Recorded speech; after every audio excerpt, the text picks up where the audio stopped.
Hello friends, कल हमने कहाँ तक पढ़ाया था?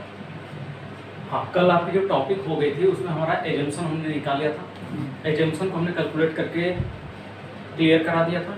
अब इसके आगे हम क्या करते हैं आपका कि एजम्पशन निकालने के बाद जो हमसे क्वेश्चन में कह रहा है वो हम करें। क्वेश्चन में हमसे क्या कहा है? अगला पॉइंट कह रहा है एक रेखीय तार स्थापन का एक रेखीय लाइन चित्र बनाना है। किसका बनाना है? जो आपके टर्मिनल पोल पर सप्लाई 300 मीटर के लिए ले जाई जा रही है, उसका आपको क्या करना है? उसका आपको सिंगल लाइन डायग्राम बनना है। डायग्राम बनाएंगे कैसे भाई? कितने पोल आए हैं टोटल हमारे? तो टोटल हमारे जो पोल आए हुए हैं उन पोलों की संख्या क्या है? 7 है, 7 है। तो 1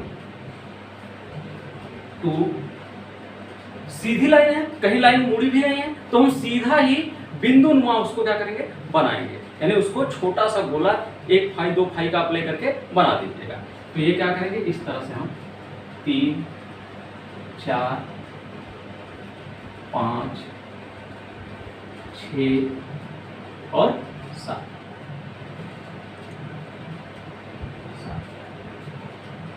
ये 7 पोल हो गए। क्लियर? 7 पोल हो गए। अब क्या करेंगे? आपका लाइन हमारा क्या रहा? एक स्थान से दूसरे स्थान के लिए जाएगा, तो इस पे हम क्या करेंगे? इस तरह से कंडक्टर को आप चाहें तो इस तरह से बना सकते हैं, इस तरह की लाइनिंग का यूज कर सकते हैं, या फिर आप चाहें तो वो सीधी लाइनिंग यूज कर सकते हैं, ऐसे इस तरह। ये इस तरह से आप सीधी लाइन क्या करेंगे? डिजाइन करेंगे।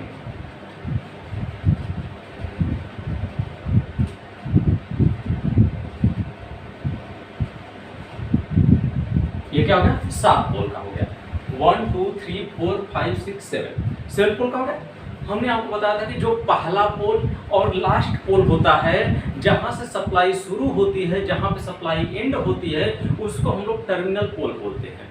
तो ये हमारा टर्मिनल पोल यहाँ और यहाँ पर है। इन दोनों टर्मिनल पोलों पर हम क्या व्यवस्थित करते हैं? तो स्टे अरेंजमेंट व्यवस्थित करते हैं। हमने आपको बताया था कि इन दोनों पोलों पर स्टे की व्यवस्था की जाती है। तो ये जो हमारा टर्मिनल पोल है, इस पर हमारा क्या लगेगा भाई? स्टे लगेगा। इस पर हमारा क्या लगेगा भाई? स्टे। ये दो स्टे लगते हैं आपके, तो 2 स्टे हमने क्या किया? लगा दिए। उसी तरह से इस किनारे पर भी क्या होगा? 2 स्टे लगेगा। पहला स्टे और ये क्या होगा भाई? दूसरा स्टे। ये 2 स्टे क्लियर? इतना कर लीजिए। 2 स्टे लगाने के बाद आपका क्या होगा? आपको हमने बताया था कि हर चौथे पोल की अर्थिंग की जाती है। पहला पोल, दूसरा पोल, तीसरा पोल, चौथा पोल है। चौथा पोल, तो इस चौथे पोल की हम क्या करेंगे भाई? अर्थिंग करेंगे। इसको क्या करेंगे? अर्थ के साथ इस तरह करेंगे। हो गया सब? अब इसके बाद जो पहला पोल और जो लास्ट पोल है उसकी भी हम क्या करेंगे? अर्थिंग करेंगे। तो इसकी भी हम अर्थिंग करेंगे और इसकी भी हम क्या करेंगे? आपका अर्थिंग करेंगे। तो जहां से सप्लाई शुरू हुई, जहां पे सप्लाई एंड हुई, उन दोनों पोलों की हम क्या करते हैं? अर्थिंग करते हैं। और यहाँ पर आपका है क्या? ये 2 पोलों के बीच की दूरी 50 है, तो देख लीजिएगा 50 50 100 हो गया। फिर 50 150 200 250 300 हो गया ना? 300 मीटर लंबी लाइन। तो ये क्या बनेगा? आपका एक रेखीय लाइन चित्र आपका डिजाइन होगा। इसको खींच लीजिए। चलिए खींचिए जल्दी, खींच ले। हाँ, अब ध्यान दीजिएगा, अगला कह रहा है टर्मिनल पोल का एक लाइन चित्र बनाना है। टर्मिनल पोल का क्या बनाना भाई? कह रहा है कि टर्मिनल पोल का निम्नांकित चित्र बनाइए। तो आप कौन से टर्मिनल पोल का चित्र बनाएंगे?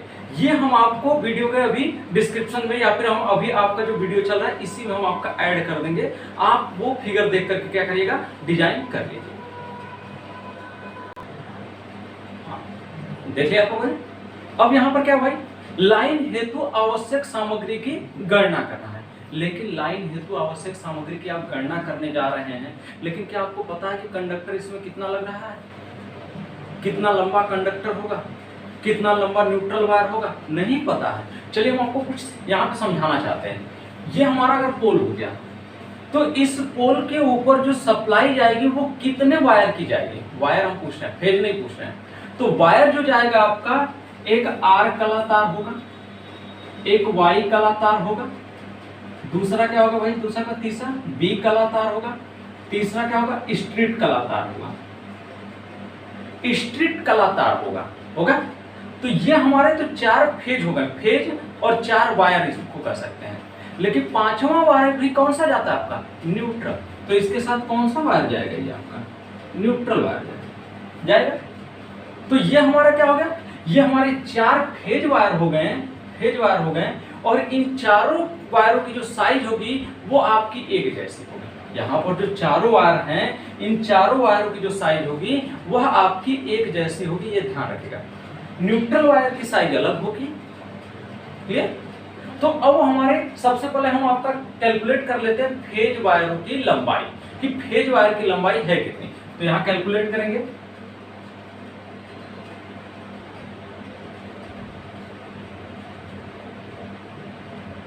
फेज कंडक्टर की लंबाई, लेंथ ऑफ फेज कंडक्टर कितना होगा भाई। तो यहां टोटल कितने हैं आपके, 1 2 3 4 फेज हैं, तो 4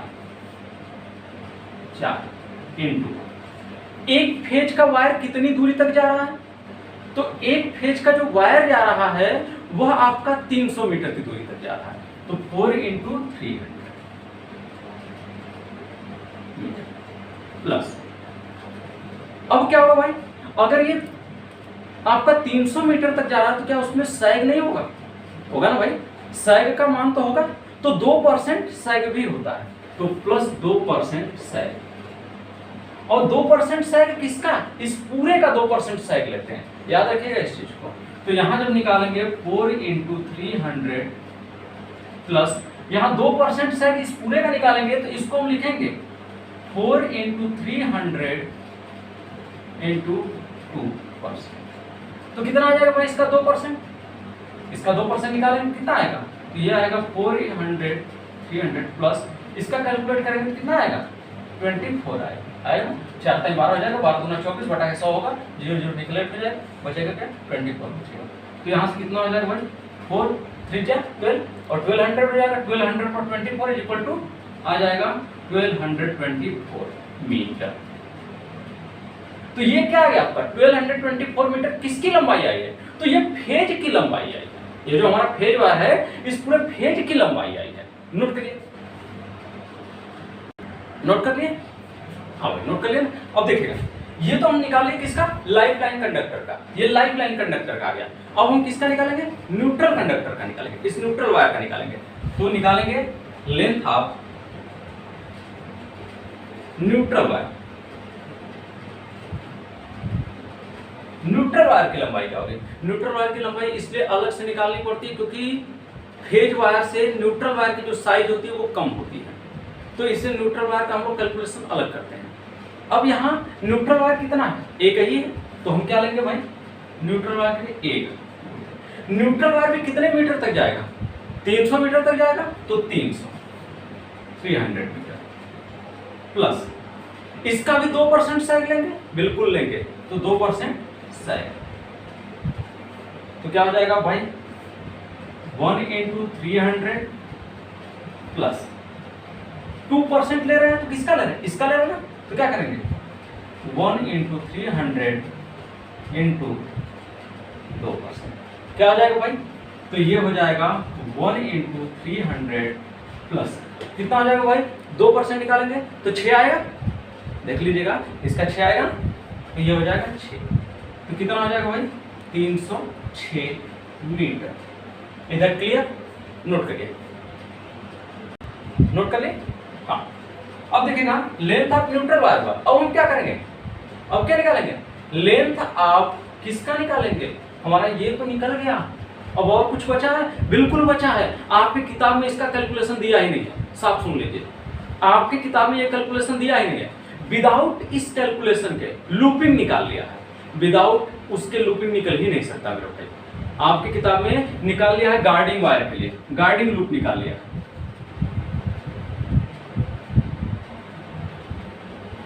गार्डिंग लूप निकाल लिया। गार्डिंग लूप लगेगा कहाँ भाई, ये आपको पता है, बहुत से बच्चे तो इस लॉकडाउन में क्या किए होंगे, अपने से पढ़ लिए होंगे, अपने से किताबों का सहारा लेके पढ़े होंगे, लेकिन उनके कंसेप्ट पूरी तरह से क्लियर नहीं हो सकते, हम पहले ही बता दे सकते हैं, क्योंकि वो किए होंगे तो यही प्रोसीजर किए होंगे जो किताब में किया होगा। लेकिन मैं आपको एक बात बता दूं, गार्डिंग लूप जो की जाती है वो अर्थ और न्यूट्रल के बीच की जाती है, आपके किताब में अर्थ वायर का जिक्र ही नहीं है, जो अर्थ कंडक्टर जा रहा है, अर्थ कंडक्टर भी तो 300 मीटर तक जाएगा भाई, लेकिन अर्थ कंडक्टर जो निकाला गया है वो ग्राउंडिंग के लिए निकाला गया है कि जो हम ये पोल की अर्थिंग कर रहे हैं उसका कैलकुलेशन लिया है। कौन सा कैलकुलेशन नहीं लिया? गार्डिंग लूप का कैलकुलेशन नहीं लिया है। तो गार्डिंग लूप जब भी की जाती है वो आपका अर्थ वायर और न्यूट्रल वायर के बीच की जाती है। अर्थ वायर और न्यूट्रल वायर के बीच आपकी क्या होती है? गार्डिंग होती है, जिसको हम लूप गार्डिंग कहते हैं। तो ये चीज याद रखिएगा भाई, फेज के साथ नहीं कर सकते न्यूट्रल की गार्डिंग। अगर फेज के साथ न्यूट्रल की गार्डिंग करेंगे तो क्या हो जाएगा ऐसे कंडीशन में? तो इन दिस कंडीशन सप्लाई क्या होगी? शॉर्ट सर्किट की स्थिति बना सकती है। भले ही इंसुलेटर लगा होता है लेकिन क्या होगा ऐसे कंडीशन में? तुरंत फॉल्ट की कंडीशन की स्थिति उत्पन्न हो जाएगी। तो ये चीज आप लोग ध्यान रखिएगा, जब भी आपका गार्डिंग बनती है अर्थ और न्यूट्रल वायर के बीच में बनती है। इस चीज को हमेशा ध्यान रखेंगे आप लोग गार्डिंग के लिए। तो इसका कैलकुलेशन है, हमने आपको पहले ही बता दिया। तो जहां भी मिस्टेक रहेगा वहां हम आपको संशोधित कराते हुए चलेंगे कि मिस्टेक है कहां पर।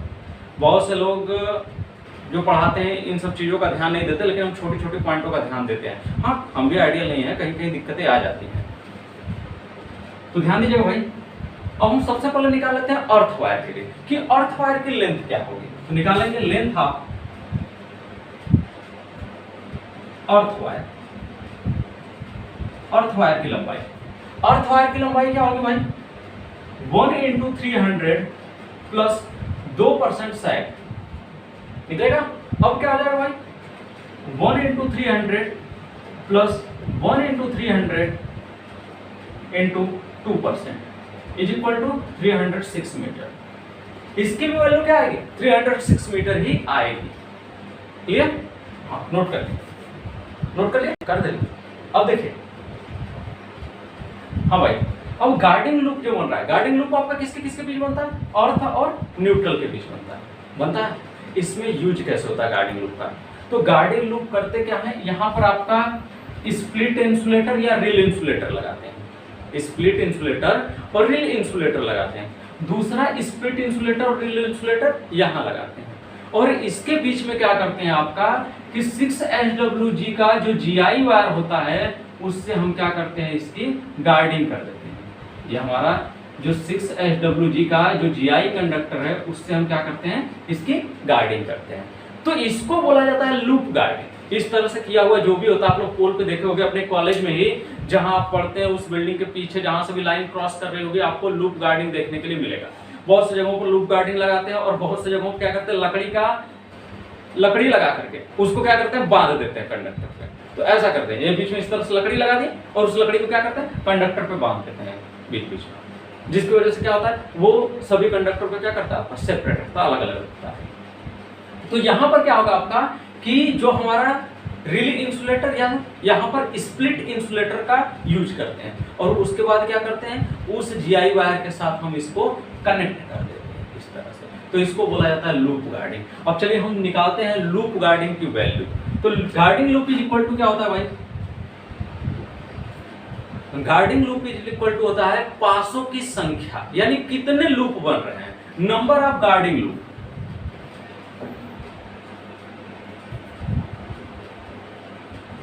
हम निकाल रहे हैं लेंथ ऑफ गार्डिंग लूप की गार्डिंग लूप का लेंथ कितना होगा। तो number of guarding into number of guarding into length of guarding, यानी एक गार्डिंग का कितना लेंथ है। तो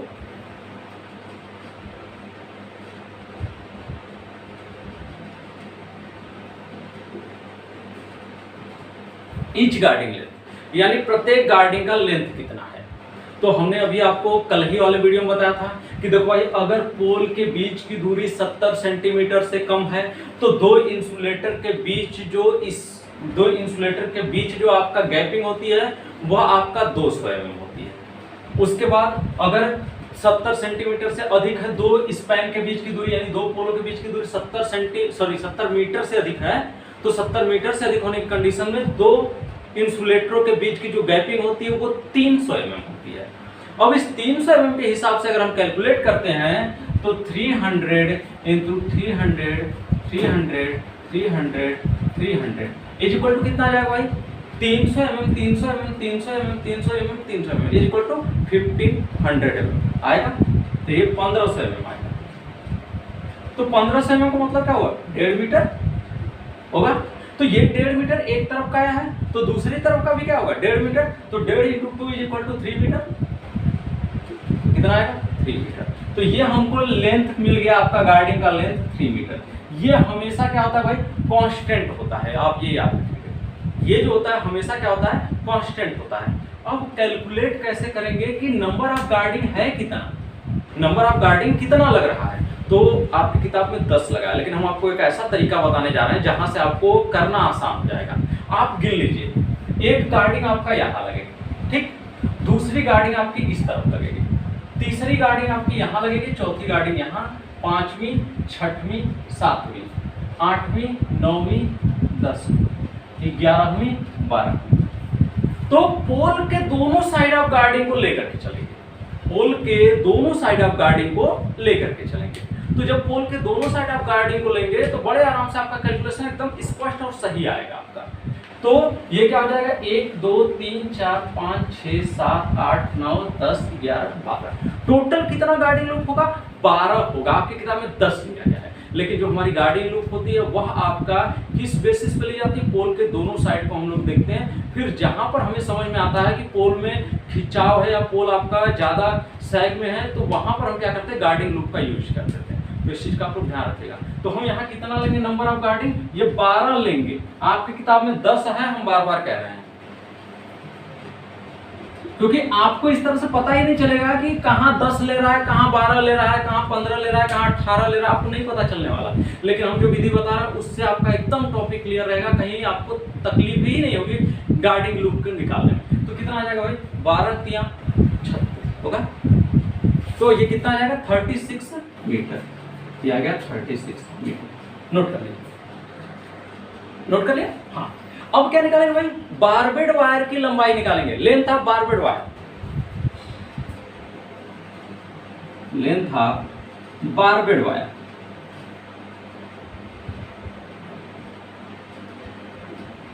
कैसे निकालते हैं भाई बारबेड वायर की लंबाई, बारबेड वायर की लंबाई कैसे निकालते हैं। तो आप पहले एक चीज जान लीजिए कि पोल जो होता है, ट्यूबुलर पोल, वो किस किस रूप में होता है, ये चीज पहले जान लीजिए। हमारे कहने का मतलब किस किस रूप का मतलब, उसकी साइज क्या क्या होती है। तो ये ध्यान दीजिएगा, ट्यूबुलर पोल की 3 साइज होती है। ये पहली साइज हो गई, फिर इसके बाद ये क्या होती है आपके भाई, ये दूसरी साइज होती है, फिर ये क्या होती है भाई आपकी तीसरी साइज। ये ट्यूबुलर पोल इस तरह का होता है, 3 साइज में होता है। नीचे मोटा रहेगा, फिर ऊपर जाएगा तो ये पतला, इसके ऊपर और पतला, ऐसा होता है ट्यूबुलर पोल में। जो गली में लोहे का नली पोल देखे होंगे आप लोग, देखे होंगे, आपको क्लियर है। तो ये क्या हो गया भाई, ये होता है, इसकी जो होती है माप वो 100 mm या 100 फाई कह सकते हैं। दूसरा क्या होता है, ये वाला 125 होता है, और तीसरा क्या होता है 150 होता है। जान लीजिए, ये होता है। हम लोग जो बारबेड वायर लपेटते हैं वो किस पर लपेटते हैं, बारबेड वायर जो लपेटा जाता है वो किस पर लपेटा जाता है, तो ये 150 वाले पे हम बारबेड वायर लपेटते हैं। जब भी कटीला तार लपेटा जाता है तो कटीला तार कहाँ लपेटते हैं, तो कटीला तार लपेटा जाता है आपका किस जगह, तो 150 mm वाले पर लपेटते हैं। तो हम यहाँ कैलकुलेट क्या करेंगे, हम कैलकुलेट करेंगे कि जो हमारा बारबेड वायर हो उस बारबेड वायर की लेंथ कितनी है। तो बारबेड वायर की लेंथ निकालने के लिए हम लोग सबसे पहले क्या करेंगे, परिमाप निकालेंगे। किसका, इसका परिमाप निकालेंगे, इस पोल का परिमाप निकालेंगे।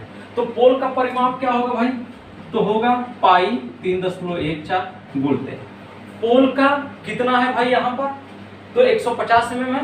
150 mm को हम कन्वर्ट करेंगे तो कितना आ जाएगा मीटर में, तो ये आ जाएगा 0.15 इंटू टोटल कितना पोल पर, क्योंकि 7 पोल पर लपेट रहे हैं तो 7 पोल का लेंगे ना। अगर सपोज दैट हम एक पोल का निकालें, चले एक पोल का निकाल रहे हैं तो यहाँ एक का मल्टीप्लाई करेंगे, एक पोल में निकाल रहे हैं, गुणते क्या हो जाएगा भाई 900/15। 900 क्यों लिए हैं, क्योंकि हम क्या करते हैं आपका भाई 90 लेते हैं ना, 90 यानी ये 90 सेंटीमीटर या 900 mm लेते हैं ना, ये इसी वजह से लिए 900/15 को अगर हम हल करेंगे तो कितना आ जाएगा 60 आएगा। तो ये ट्यूबुलर पोल में जब भी लेंगे आप 60 ही लेंगे, इतना जान लीजिए, जब भी लेंगे ये वाला 60 ही लेंगे। तो ये कितना आएगा आपका, मल्टीप्लाई करिएगा जरा, हाँ भाई कितना है 28.26 28.26 मीटर। तो 28.06 जो आया है मीटर वो किसके लिए आया है आपका, एक पोल के लिए आया है। हमारे टोटल कितने हैं आपके 7 पोल हैं। तो 7 पोल का क्या हो जाएगा भाई, तो यहाँ क्या करेंगे 7 का मल्टीप्लाई करेंगे तो कितना आएगा आपका, कितना आएगा भाई बताइए। हाँ भाई कितना है, तो ये आएगा 197.8 मीटर। तो ये आ गया किसका, बारबेड कंडक्टर की लेंथ आ गई, नोट कर लीजिए। हाँ भाई अब हम लोग चलते हैं अपने आगे एस्टिमेटिंग और कास्टिंग पर। अब हम क्या करेंगे, एस्टिमेटिंग कास्टिंग करते हैं। चलिए ध्यान दीजिएगा, पहला पॉइंट क्या होगा भाई, साफ साफ क्वेश्चन में कह दिया कि 10 मीटर लंबा आपको इस्पात नली पोल लगाना है। तो 10 मीटर लंबा अगर इस्पात को नली पोल लगाना है तो स्टील ट्यूबुलर पोल पहला हम लेंगे, स्टील ट्यूबुलर पोल। और कितना मीटर लंबा है, 10 मीटर लंबा। आप पोल की साइज जानते हैं क्या होता है, 150 गुणते 125 गुणते 100 mm³ होता है, ये जान लीजिएगा। पोल की जो साइज होती है वो होता है 150 गुणते 125 गुणते 100 mm³ होता है। अब हमें ये कितना लेना है, ट्यूबुलर पोल 7 लेना है। तो यहाँ क्या लिखेंगे, क्वांटिटी में 7 नोज लिखेंगे, NOS। पर पोल कितने का आता है, तो पर पोल आता है 2800 रुपए का। तो यह आता है 2800 रुपए पर पोल। 2800 इंटू 7 कीजिएगा कितना आएगा भाई, तो ये आएगा 19,600 रुपए, 19,600 रुपए। क्लियर, ये तो हमारा क्या होगा भाई, स्टील ट्यूबुलर पोल हो गया। लेकिन किसी भी आप पोल को अगर स्थापित करते हैं तो कुछ चीजें जान लीजिएगा कि पोल को स्थापित करने के लिए क्या किया जाता है। सबसे पहले क्या करते हैं, जमीन में खुदाई करते हैं। जैसे ये हमारा ग्राउंड लेवल हो गया। अब इस ग्राउंड लेवल पे हम करेंगे क्या, इस ग्राउंड लेवल पर हम हाइड्रा के द्वारा या फिर बुग्गी के द्वारा क्या करेंगे, खुदाई करेंगे। 1.5 मीटर की खुदाई करेंगे। 1.5 मीटर की खुदाई करने के बाद क्या करते हैं कि इसमें स्टोन पैड डालते हैं। इसमें क्या करते हैं, आपका स्टोन पैड डालते हैं। तो सबसे पहले इसको गड्ढा करने के बाद इसमें स्टोन पैड डाला जाता है। स्टोन पैड मतलब वो पत्थर का पैड होता है, वो करीब होता है, उसकी साइज होती है 300 mm गुणते 300 mm गुणते 75 mm। ये आपकी किताब में इसका कैलकुलेशन नहीं लिया गया है, लेकिन ये क्या है, कोई भी पोल बिना पत्थर के किसी के द्वारा खड़ी की नहीं जा सकती। ऐसा नहीं कि खुदाई कर ले उसमें पोल को डाल दिए और उसके बाद क्या है कि उसमें सीमेंट बालू डाल दो, नहीं ऐसा नहीं किया जाता। ऐसा क्यों नहीं किया जाता, उसकी वजह होती है कि अगर बाई चांस ये बरसात का सीजन आ गया तो बरसात के सीजन में क्या होता है आपका कि पानी जब भरने लगता है तो उस कंडीशन में पोल में झुकाव आने लगता है। लेकिन अगर ये हम नीचे पत्थर डाल देते हैं, पत्थर डालने के बाद क्या करते हैं, पोल इसके ऊपर स्थापित करते हैं और इसे तब सीमेंट कंक्रीट के द्वारा अगर करेंगे तो ये क्या होता है, ये सीमेंट कंक्रीट इस पत्थर को जकड़ लेता है, जिसकी वजह से पूरे आधार से क्या होता है आपका, वो संपर्कित हो जाता है और वो हिलने नहीं पाता है। इसलिए हम क्या करते हैं, स्टोन पैड लेना जरूरी है। तो हम चलिए दूसरा पॉइंट लेते हैं, स्टोन पैड। स्टोन पैड जिसको साइज लिखना होगा वो साइज लिखेगा भाई। जैसे इसकी साइज हमने बताया 150 mm गुणते 125 mm गुणते 100 mm बताया। इसकी साइज हमने स्टोन पैड की बता दी, क्या होता है 300 mm गुणते 300 mm गुणते 75 mm। ये भी कितना लेंगे, 7 लेंगे। 7 पोल तो 7। एक कितने का आता है, तो एक आता है 98 रुपए का। एक आता है आपका 98 रुपए का पर पीस। अब निकाल लीजिएगा, इसको क्या कैलकुलेट करिएगा, 7 × 98। हाँ भाई कितना है, तो ये आया 686 रुपए, 686 रुपए ये आएगा। क्लियर। अब क्या हम लेते हैं, अब हम साइकिल इंसुलेटर लेंगे। अब हम अगला लेंगे कि ये पोल तो इसमें खड़ा कर दिए भाई। देखो अभी इसमें सीमेंट कंक्रीट डालना बचा है, तो सीमेंट कंक्रीट के जो हम अनुपात लेंगे 1:4:8 वो हम लास्ट में लेंगे। इससे पहले का कैलकुलेशन करते हैं। तीसरा पॉइंट, अगर हम पोल को अंदर स्थापित कर दिए तो इसके ऊपर हम इंसुलेटर लगाते हैं। कौन सा इंसुलेटर लगाते हैं, साइकिल इंसुलेटर लगाते हैं। तो लिखेंगे साइकिल इंसुलेटर। कितना इंसुलेटर लगाएंगे बताइए भाई, 35 इंसुलेटर लगाएंगे। याद रखिएगा 28 इंसुलेटर आपकी किताब में कैलकुलेशन किया गया है, लेकिन आप कितना लगाएंगे, 35 इंसुलेटर लगाएंगे। वाई क्यों 35 इंसुलेटर लगाएंगे, R wire, Y wire, D wire RYB, उसके बाद स्ट्रीट वायर और न्यूट्रल पर भी साइकिल इंसुलेटर लगाते हैं। आपकी किताब में ये चीज नहीं किया है, न्यूट्रल पर भी हम साइकिल इंसुलेटर का यूज करते हैं। अर्थ वाले में हम साइकिल इंसुलेटर नहीं लगाते, बल्कि वहां आई बोल्ट लगाते हैं। इस चीज का आप लोग ध्यान रखेंगे कि वहां हम आई बोल्ट का यूज करते हैं। जो हमारा अर्थ वायर होता है, ये जैसे अगर ये हमारा क्या है, ये इस तरह से, ये हमारा आई बोल्ट होता है, इसके ऊपर हमारा अर्थ वायर लगता है। बाकी phase wire, RYB, street light, neutral, इन पांचों पर क्या करते हैं, आपका क्या लगाते हैं, साइकिल इंसुलेटर लगाते हैं। साइकिल इंसुलेटर की साइज क्या होती है भाई, तो ये होता है 76 × 88 mm स्क्वायर, ये साइज यूज करते हैं। 76 × 88 mm स्क्वायर कौन सा यूज करते हैं हम लोग, ये यूज करते हैं आपका साइकिल इंसुलेटर। अब साइकिल इंसुलेटर लगा रहे हैं तो कितना इंसुलेटर लगाएंगे, हमने आपको बताया 1 2 3 4 5, 5 इंसुलेटर तो ये हुआ। तो एक पोल पर 5 लग रहा है तो 7 पे कितना लगेगा, 35 नोज। आपकी किताब में 28 लगाया होगा, मैं क्लियर कर दे रहा हूँ भाई। आपको न्यूट्रल को किससे जोड़ोगे, क्या डायरेक्ट पोल के, ये क्या कहते हैं आपका, पोल के बोल्ट में ही जोड़ दोगे, जो क्लैंप लगा रहे हैं उस क्लैंप पे ही लगा दोगे, बिल्कुल नहीं। इस चीज का आप लोग ध्यान रखेंगे। ये कितने रुपए का आता है भाई साइकिल इंसुलेटर, आपका साइकिल इंसुलेटर जो आता है वो साइकिल इंसुलेटर कितने रुपए का आता है, तो ये आता है 50 रुपए प्रति पीस। देख लीजिएगा आप लोग, 50 रुपए प्रति पीस लिख सकते हैं या प्रति नोज लिख सकते हैं। ये हो गया, कितना आएगा, 1750 रुपए। 35 × 50 = 1750 रुपए, ये आएगा। Is that clear. अगला ध्यान दिया, चौथा साइकिल इंसुलेटर जो हमारा लग रहा है, साइकिल इंसुलेटर तो भाई ऐसे हवा में नहीं लटकेगा, उसको क्या करेंगे, क्लैंप पे लटकाना पड़ेगा। तो क्लैंप पे कैसे लटकाएंगे, तो हम उसके लिए लेंगे क्लैंप। कौन सा क्लैंप लेंगे, डी क्लैंप। डी क्लैंप कितना लेंगे और आई क्लैंप कितना लेंगे, तो ध्यान दीजिएगा। डी क्लैंप टर्मिनल पोल पे लगता है, डी क्लैंप केवल कहां लगता है, टर्मिनल पोल पर लगता है। अभी हमारा एक फेसबुक पे पोस्ट आएगा साक्षी टेक्निकल एकेडमी के नाम से, आप वहां इस चीज को देख सकते हैं। इसका हमने वीडियो बनाया है वहां पर कि डी क्लैंप कहां यूज करते हैं और आई क्लैंप कहां यूज करते हैं, तो आप लोग देख लीजिएगा। तो डी क्लैंप जो होता है वो केवल टर्मिनल पोल पे यूज होता है। आई क्लैंप कहां यूज होता है, आई क्लैंप का जो यूज होता है आपका वो होता है कहां, जहां पर आपकी लाइन सीधी गुजर रही हो, वहां पर हम किसका यूज करते हैं, आई क्लैंप का यूज करते हैं। तो ये स्ट्रेट लाइन के लिए है, सीधी लाइन के लिए, और टर्मिनल पोल जो एक स्टार्टिंग सिरे और एंड सिरे का पोल होता है वहां टर्मिनल पोल होता है, और टर्मिनल पोल पर डी क्लैंप लगता है और ये बाकी सब आई क्लैंप लगते हैं। क्लियर। हाँ भाई, डी क्लैंप कितना लगाएंगे, टर्मिनल पोल कितना है 2, तो कितना लगेगा 10, 2 है तो 1 पे 5 लगेगा, 1 पे 5, 5 × 5 = 10, तो 5 + 5 = 10, तो 10 नोट, ये 10 नोट हो गया। आई क्लैंप कितना लगेगा, आई क्लैंप 5, आई क्लैंप कितना लगेगा भाई 10, तो हमने ये लगा दिया। अभी कितना लगाएंगे, 25 लगाएंगे, तो 25 हमारा क्या लगेगा, आई क्लैंप लगेगा।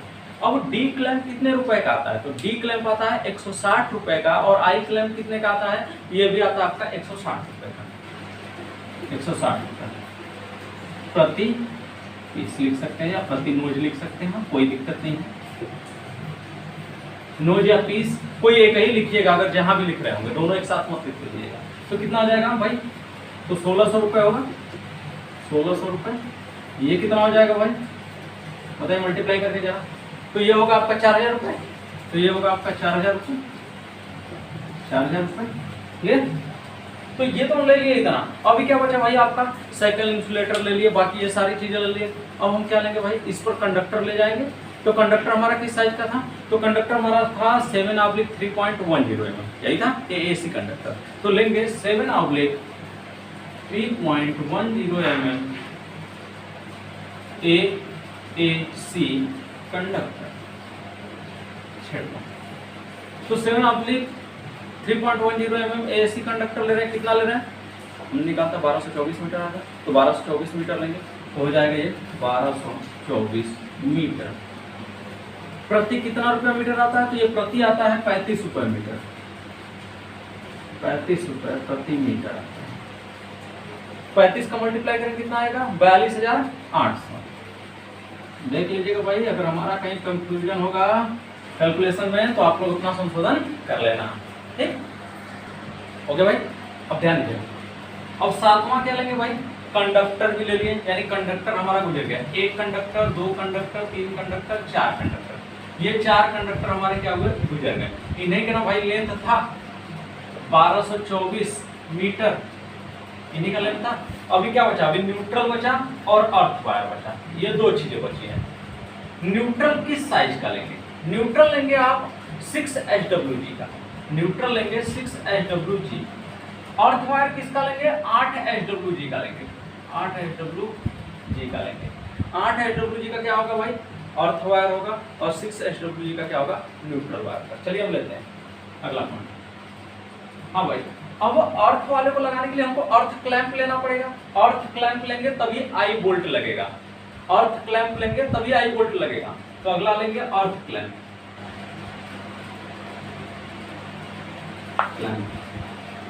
अर्थ क्लैंप कितना लेना है? 7 लेना है। कितने रुपए का आता है? 120 रुपए का आता है, क्योंकि भाई 7 हम लगाना है। अब भाई एक चीज ध्यान दो, आपकी किताब में अर्थ क्लैंप कह दिया है, अर्थ क्लैंप लगाओगे कहाँ? जरा सोचो अपने दिमाग से, अर्थ क्लैंप लगाओगे कहाँ? तो अर्थ क्लैंप आपका लगेगा कहाँ? तो अर्थ क्लैंप वहीं लगेगा जहाँ पे अर्थ वायर गुजर रहा है। तो अर्थ वायर किस पे जा रहा है आपका?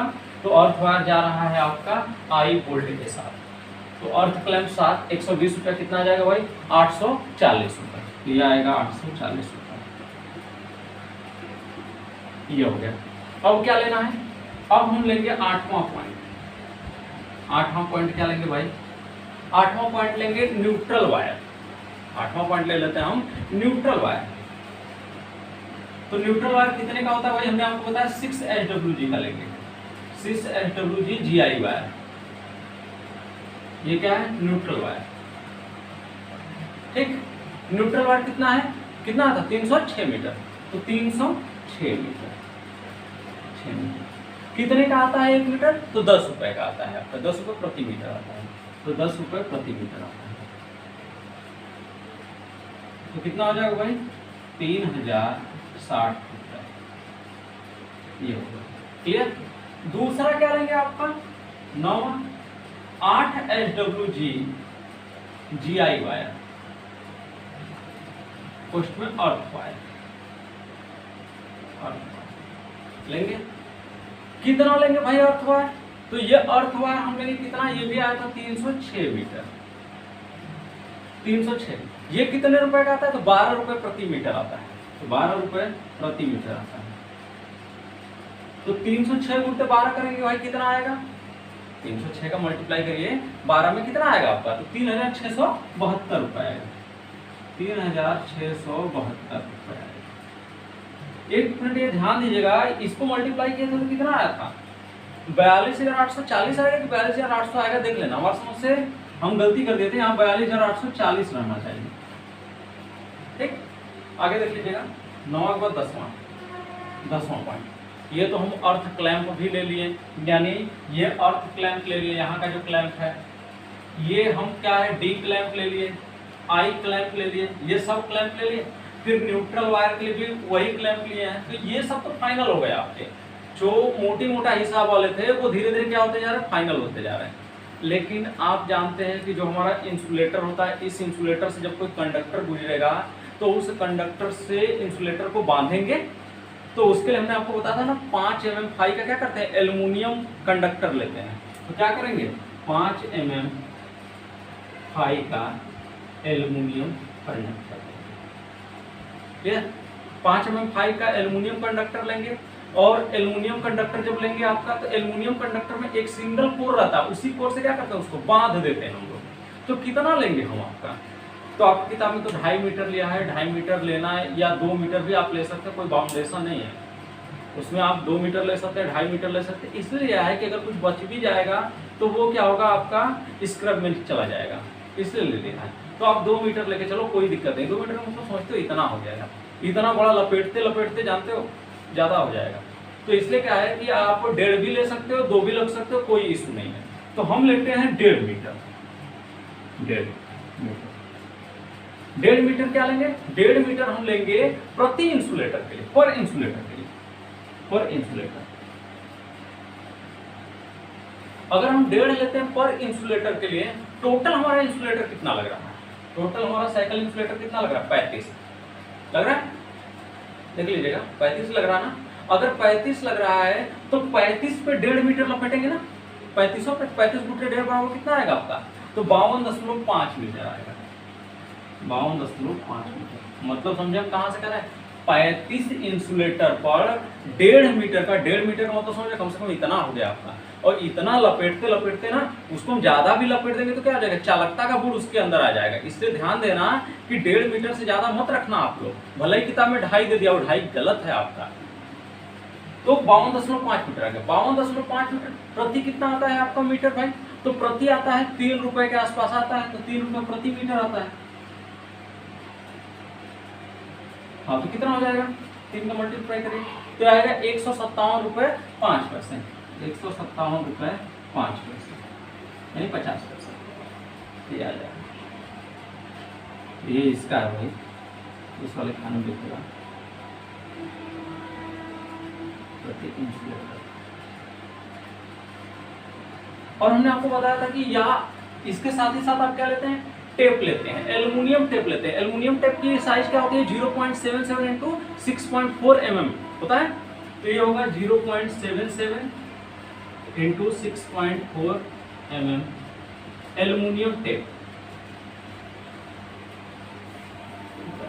ये भी कितना लगे भाई? 1.5 मीटर लगे। अब सोचो कि वो भी लपेट रहे हैं, उसके बाद उसके ऊपर एल्युमिनियम लपेटेंगे, पूरा मोटा हो जाएगा यार। 2.5 मीटर लेंगे तो इसलिए हम 1.5 मीटर दिलवा रहे हैं आपको कि कम से कम रहे, क्योंकि चालकता का गुण आ जाएगा, इंसुलेटर का कोई मतलब ही नहीं निकलेगा। समझिए इस चीज को आपको। तो 1.5 मीटर इंसुलेटर तो कितना आएगा? 52.5 मीटर। इसकी भी वैल्यू कितना आएगी? 3 रुपए प्रति मीटर। ये भी 3 रुपए साथ प्रति मीटर आता है, देख लेना आपको। 3 रुपए प्रति मीटर कितना आएगा? 1557 रुपए 50 पैसे, 157 रुपए 50 पैसे ये आएगा। इसको पूरा नोट करिए फटाक से।